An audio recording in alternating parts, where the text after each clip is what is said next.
da duk matsala. An yi aure rana ta aure ne. An yi aure aure na soyayya. An yi aure ango amarya ku rufe sirri duka na junanku. An yi aure kau da illa gani da matsala kar a ji kayinku. An yi aure ku dinga addu'a gani da nafila Allah ya kare ku. An yi aure aure da riba idan ku yi haƙuri za ku ga 'ya'yanku. An yi aure wakar biki ta ku ne kuma Yusufa ya haya naku. An yi aure kun yi rawar gani na kara haƙƙi duka na junanku. An yi aure za ku yi nasara da kun yi haƙuri cikin zaman naku. An yi aure kuna da hankali dukan ku an yaba ni ma na shaide ku. An yi aure ango amarya ku buɗe kunne shawara zan ba ku. An yi aure amarya ga ango rungumi kayanki. An yi aure ya zama gatanki. An yi aure shi za ya raine ki. An yi aure ya share kukanki. An yi aure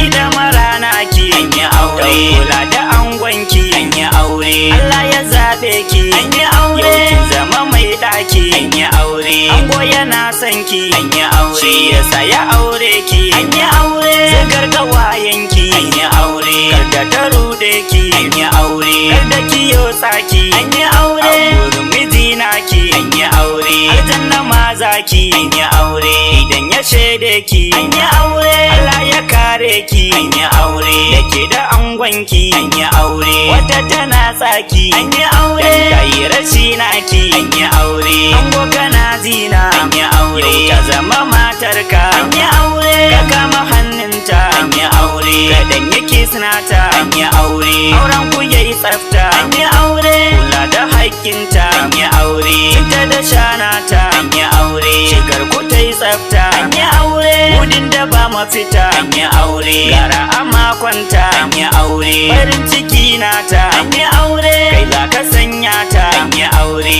uba na 'ya'yanta. An yi aure banda yawan mita. An yi aure jini yana kwata. An yi aure gudu ko sai mota. An yi aure matar ka mai tsafta. An yi aure na ga masoyanku. An yi aure na ga iyayenku. An yi aure na ga abokanku. An yi aure na ga gawayenku. An yi aure kowa yana murna. An yi aure kowa yana murna. An yi aure